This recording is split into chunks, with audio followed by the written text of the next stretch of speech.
I thought fame, money, and pleasure were enough to fill the emptiness in my soul, until the day my heart stopped beating. For 3 days I was gone. My body lay lifeless, but my spirit was dragged into a place darker than nightmares. I heard screams that never ended, flames that never died, and faces I once knew twisted in torment. I was a porn star, and I thought God could never love me. But in hell, I discovered a truth so terrifying it still shakes me today, and you need to hear it before it's too late. My name is Mary. I'm 32 years old, and for almost a decade, the world knew me as someone I was not. On camera, I was bold, seductive, and famous in an industry that promised freedom, but only left me empty. Off camera, I was broken, a young woman who grew up searching for love, yet finding only rejection. My father left when I was 8. My mother struggled to raise me, and the world whispered that my body was my only value. By 19, I was drawn into the adult film industry. At first, it felt like escape, easy money, quick fame, and applause from strangers. But behind the lights and makeup, I cried myself to sleep, drowning in shame I could never wash away. Drugs, alcohol, and toxic relationships became my companions. Every night, I would ask silently, God, do you even see me? But I never heard an answer. Deep down, I believed I was already too far gone, too dirty to ever be forgiven. I thought my life would just continue in this spiral forever, until the night everything changed, when my heart stopped and I crossed into eternity. I remember the night vividly, the night my world collapsed. I was in Los Angeles, booked for another shoot. The lights, the cameras, the fake smiles, they all blurred together. I had already numbed myself with pills and alcohol before stepping in front of the camera. My body moved, but my soul was screaming. After the shoot, I went home to my apartment, a place filled with emptiness, despite its glittering city view. I turned on the television just for noise, but inside I was hollow. I stared at my reflection in the mirror, layers of makeup smudged and my eyes lifeless. I whispered to myself, is this all I am? Is this all I'll ever be? That night, I overdosed. It wasn't intentional, at least that's what I told myself. But deep down, I didn't care if I woke up again. My chest tightened, my breath slowed, and suddenly, my world faded to black. The last thing I remember in this world was the sound of my own heartbeat thundering, then stopping. Silence. But then came something far worse. I felt myself pulled, violently, forcefully, into a darkness so deep I couldn't see my own hands. The air was heavy, suffocating, filled with the stench of burning sulfur. At first I thought, this must be a dream, a nightmare. But no dream could feel this real. I began to hear voices, thousands of them, screaming in agony. Some were crying for mercy, others cursing God. The sound was unbearable, echoing through the endless blackness. Then, out of nowhere, I felt heat. It wasn't like standing near a fire. It was like my very skin was being scorched from the inside out. Suddenly, I could see faint shadows around me. Souls, countless souls, writhing in torment. Flames rose and fell like waves, consuming them, yet they never burned to ashes. Their faces twisted in agony, their eyes hollow, their mouths forever open in screams that never ended. I wanted to run, but my feet felt heavy. Something chained me down. I tried to call out, but no sound came from my mouth. Fear gripped me like a vise, and then I saw familiar faces, people I had worked with in the industry, men and women I knew, trapped in torment. They looked at me, and their eyes screamed louder than their voices.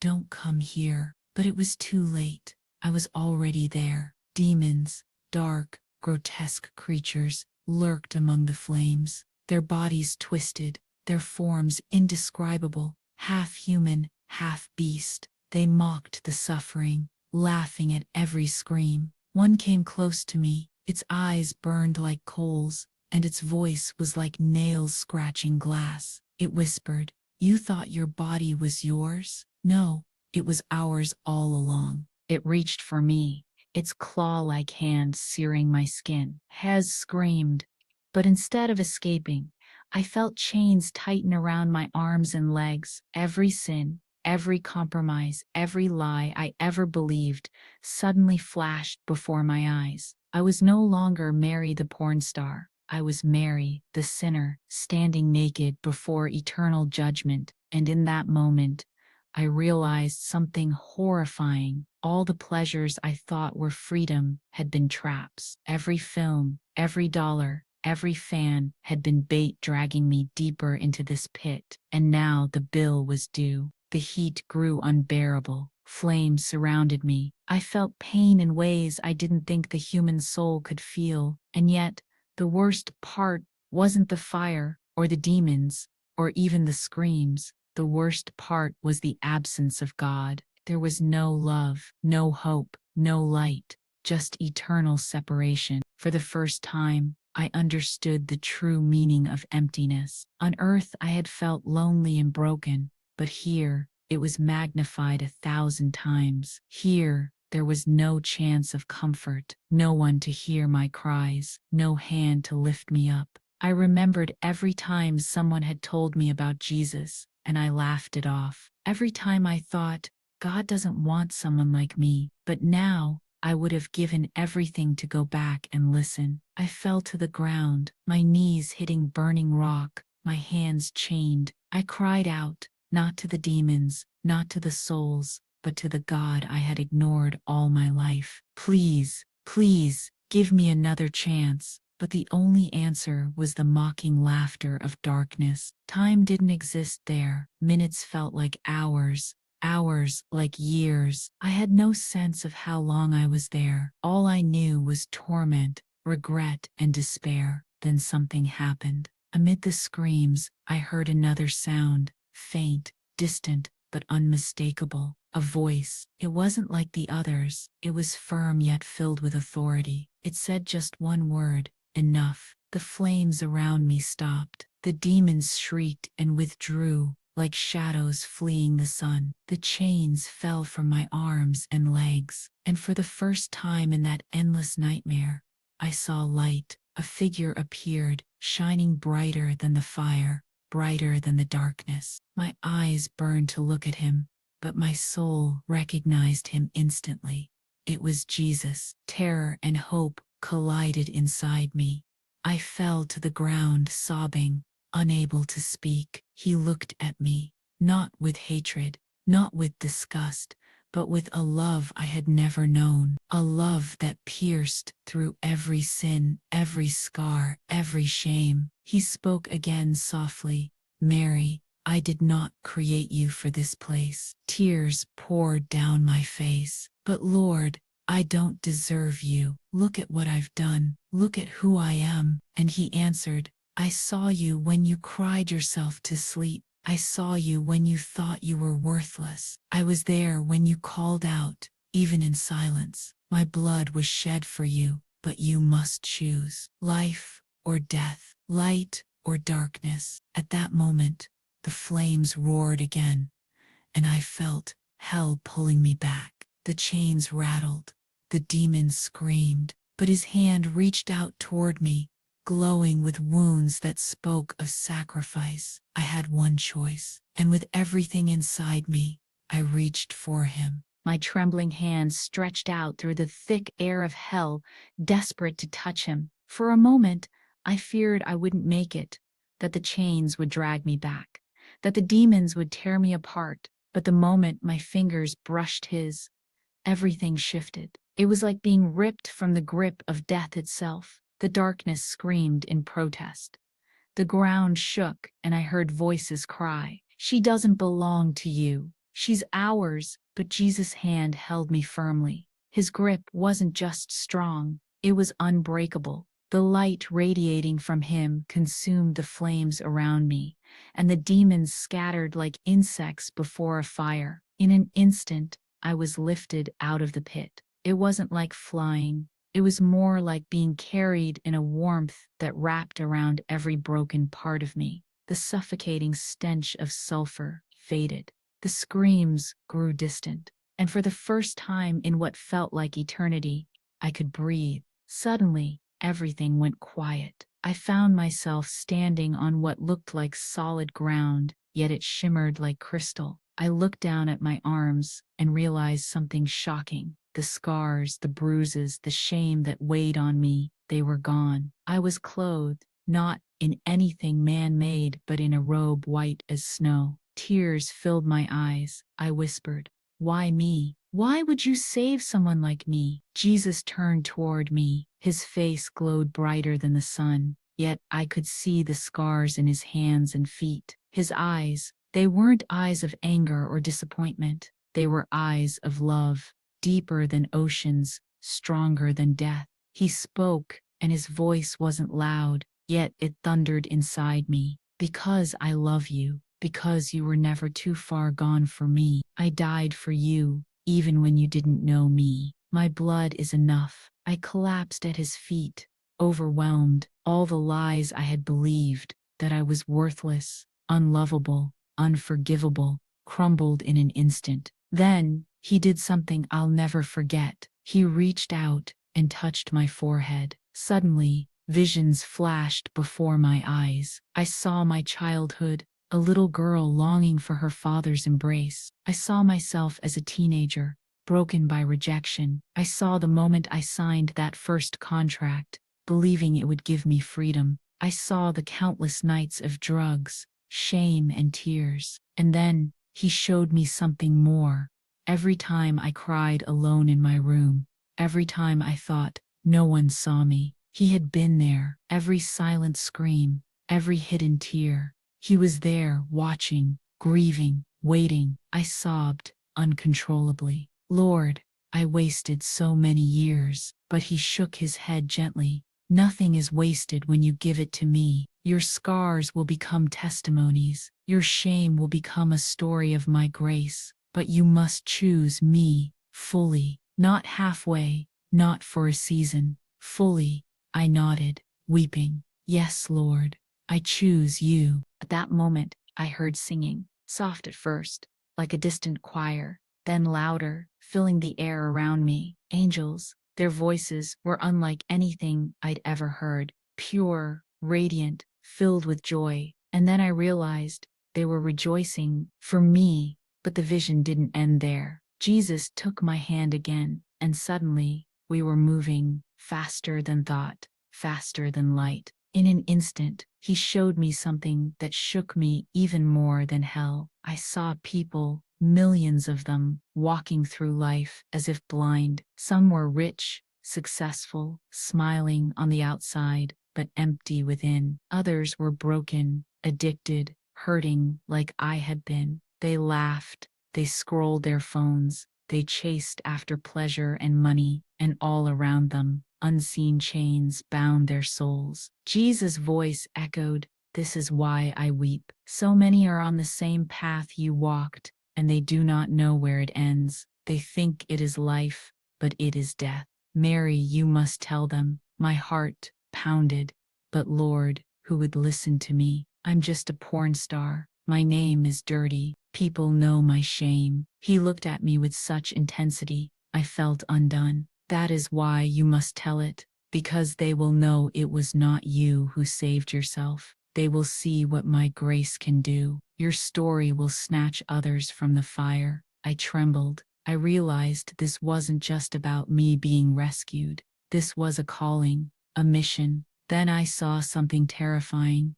A vast sea of people falling into the same pit I had just been rescued from. Their cries echoed, their hands reached out for help, but no one warned them. No one told them the truth. My chest tightened with grief. Jesus placed his hand on my shoulder. "Go back. Tell them, warn them, show them my love. Your time is not finished." I shook my head.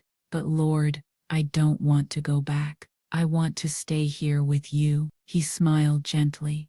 but his words carried weight. It is not yet time. You have work to do. Many souls are tied to your testimony. Their eternity depends on your obedience. Before I could answer, I felt myself being pulled again. The light around me began to fade. I reached out desperately. Please, don't leave me. His voice echoed one last time. I will never leave you nor forsake you. Go and live for me. Then darkness again. But it wasn't the darkness of hell. It was the darkness of closed eyes. Suddenly I gasped for air. My lungs burned, my chest pounded, and I opened my eyes to see a hospital ceiling. Nurses were rushing around me, shouting, "She's back! She's breathing!" I had been dead for 3 days, but I was alive again. Alive, with a mission. When I opened my eyes in that hospital room, my body felt weak, but my spirit was burning like fire. I could still hear his voice echoing in my heart. Go and tell them. At first, I didn't understand the weight of it. I thought maybe this was just about me, about leaving the porn industry, about getting clean, about starting fresh. But over time, I realized it was much more. It wasn't just my rescue. It was a message for the world. For weeks after waking up, I could barely sleep. Every time I closed my eyes, I saw them again, the faces of the people in hell. I heard their screams, the torment, the hopelessness. I saw friends, coworkers, people I once admired, all bound in that place. Their eyes haunted me. Their voices cried out, "Why didn't anyone warn us? Why didn't anyone tell us?" And the Lord began to reveal things to me. He showed me that hell is not filled only with murderers, rapists, or the worst of sinners, as people think. Hell is full of ordinary people, people who rejected his love, people who thought they had time, people who believed lies instead of truth. I saw pastors who preached for fame instead of souls. I saw entertainers who lived for pleasure. I saw men and women who looked good on the outside but were full of bitterness, unforgiveness, and hidden sin. And then Jesus spoke to me again, not in the hospital, but in my spirit. "Mary, many think sin is just the big things, but I tell you, unforgiveness, pride, lust, greed, and rebellion are chains that drag countless souls into the pit. Do not be deceived.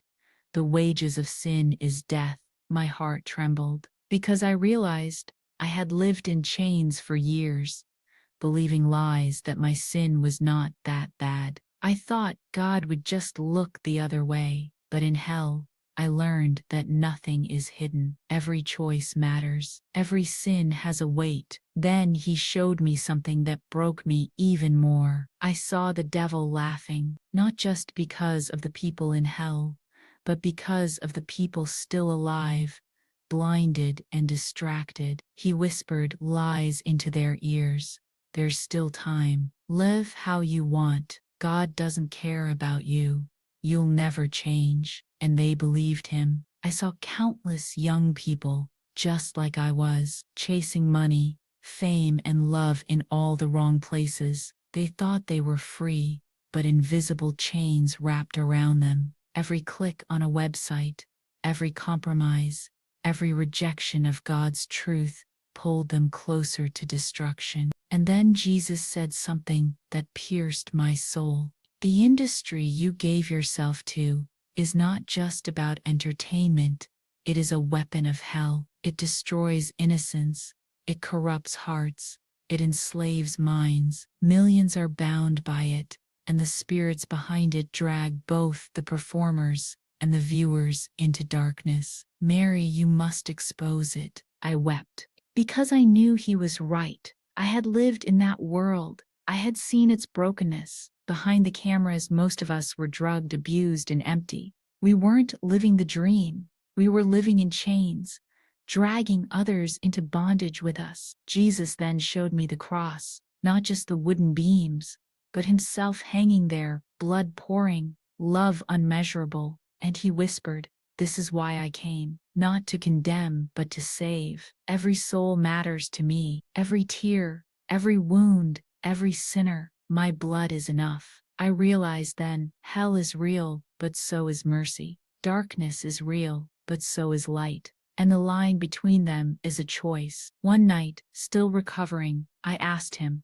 Lord, why did you save me? Why me, when so many are lost? His answer shook me. Because you were willing. Because you will tell the truth others hide. Because your scars will point them to my healing. Many will not step into a church, but they will listen to you. And when they listen, they will hear me. That night, I couldn't stop crying. I realized my testimony wasn't mine to keep. It was a weapon, not against people, but against the kingdom of darkness. So I began to speak, first to friends, then to strangers, and now to you. And this is the revelation I must share with you.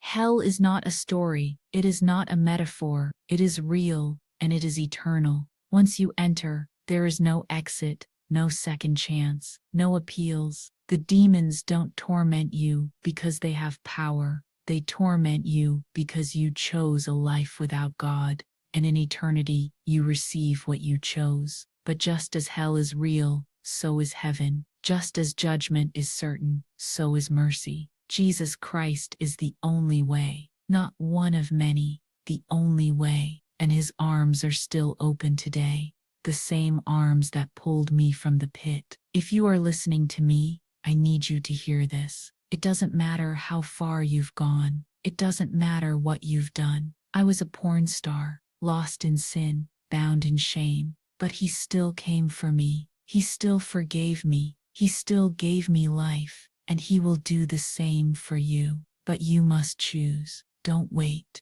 Don't think you have time. I was gone for 3 days. If I hadn't chosen his hand, I wouldn't be here telling you this story. The Lord showed me that many who hear this will feel the pull of his Spirit, but some will harden their hearts. To those who harden, he says, today, if you hear my voice, do not harden your heart. Tomorrow is not promised. This is not about religion. It's not about rules. It's about eternity. The question is not whether hell exists. I saw it with my own eyes. The question is, will you let Jesus save you before it's too late? That is the revelation I came back with, and it is for you. Demel, from the moment I walked out of that hospital, I knew my life could never be the same. I cut ties with the industry, deleted every contact that dragged me into darkness, and surrendered fully to Jesus Christ. It wasn't easy. Temptation came knocking. The enemy whispered, "You'll fail again." But every time, I remembered the fire, the screams, and most of all, the hand that pulled me out. I began attending church, surrounding myself with believers who didn't see me as Mary the porn star, but as Mary the daughter of God. Slowly, he healed my shame. The nightmares faded, replaced by dreams of worship. The drugs lost their hold. The emptiness was filled with peace I never thought I could have. Today, I live not for cameras, but for Christ, not for money, but for souls. My story is not about my past. It is about his mercy, and I stand as living proof. No one is too far gone. If God can rescue me from hell itself, he can rescue you. But you must choose him now, while there is still time. I spent 3 days in death, but eternity was shown to me in a single breath. Hell is real, and so is heaven. I touched the flames, I heard the screams, and I felt the love of Jesus pulling me out. My testimony is not just about where I went, it's about where you are going. The question is not what I saw, but what you will choose. Tomorrow is not promised. Eternity is forever. Will you reach for his hand today? Or will you wait until it's too late? The choice is yours.